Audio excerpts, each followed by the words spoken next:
Pokoknya kalau kita melihat orang-orang minoritas, baru kita bantai. Di dunia maya maupun di dunia nyata sebetulnya musuh kita adalah kaum-kaum minoritas yang memang bener-bener harus dihabisi. Itu adalah musuh-musuh yang nyata. Jadi kamu kalau mau musuhin ya kaum-kaum minoritas.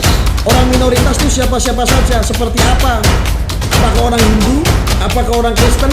Apakah orang Buddha? Apakah etnis Cina?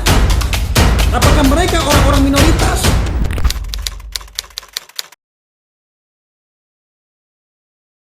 Dalam hidup berbangsa dan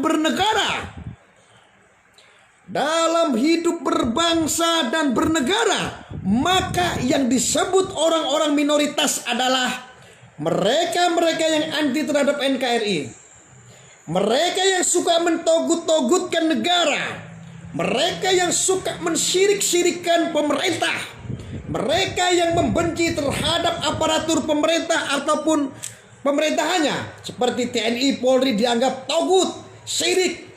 Mereka itu adalah orang-orang radik, orang-orang yang ingin makar, orang-orang yang tidak ingin negaranya baik. Sejatinya orang-orang minoritas, orang-orang seperti itu. Ini dalam hidup berbangsa dan bernegara. Ya, itu minoritas.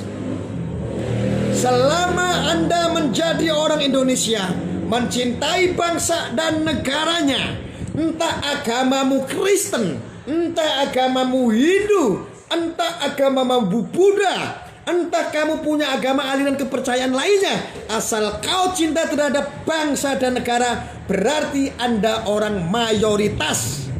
Anda mau orang Batak kek, Anda mau orang Madura kek, Anda mau orang Jawa kek, Anda mau orang Sunda kek, Anda mau orang Makassar kek, Anda selama orang Indonesia, Anda ikuti aturan pemerintah, Anda cinta terhadap bangsa negara Indonesia, Anda adalah orang-orang mayoritas.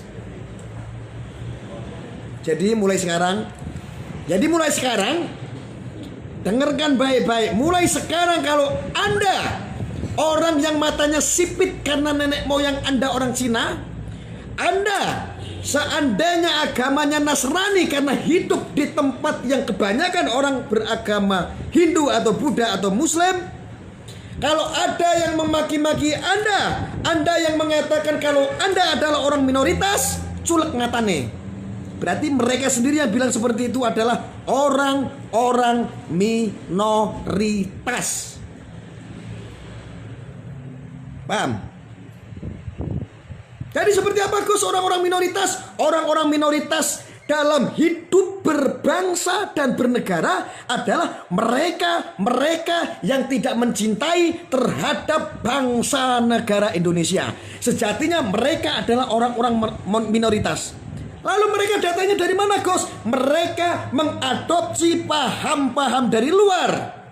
Dia tanamkan di negaramu, di tempat kelahiranmu. Seperti apa Gus contohnya? Mereka menjajah budaya kita, mereka menjajah adat budaya kita, mereka merubah ideologi bangsa negara kita. Itulah sejatinya orang-orang minoritas yang mencangkul masuk ke Indonesia, mencangkul tanahmu, tanah kelahiranmu di bangsa negara Indonesia.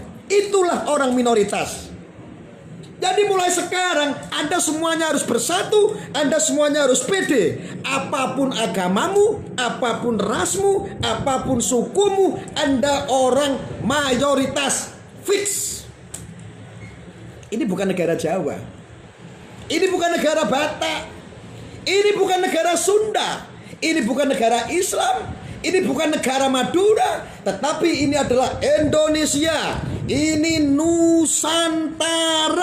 Apapun itu kamu sukunya, apapun itu rasnya, apapun itu agamanya, Anda selama menjadi orang Indonesia, orang Nusantara, Anda adalah mayoritas.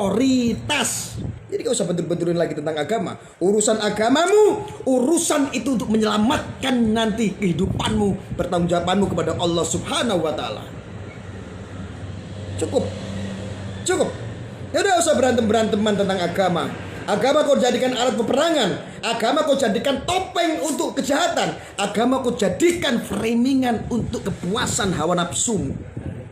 Cukup agamamu, keyakinanmu, selamatkan itu untuk menyelamatkan dirimu sendiri nanti di hadapan Allah Subhanahu wa taala, Tuhan yang Maha Esa. Saya sangat kritis sekali terhadap media sosial, saudara-saudara.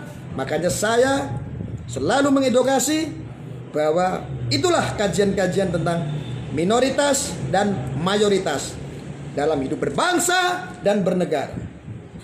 Setuju ya? Anda wajib membagikan karena ini sangat penting sekali. Supaya apa? Perjuangan ini tidak sia-sia, perjuangan ini tidak buta. Kita tahu arahnya gitu lagi. Arahnya ini kemana nih? Kita harus sikat yang mana nih? Kita harus memusuhi yang mana nih? Jelas. Kalau memusuhi, jelas memusuhi yang salah. Musuh yang salah harus dibenerin, bukan disalahin. Dirangkul dulu. Kalau nggak bisa dirangkul, nggak bisa dibina, baru dibinasakan gitu.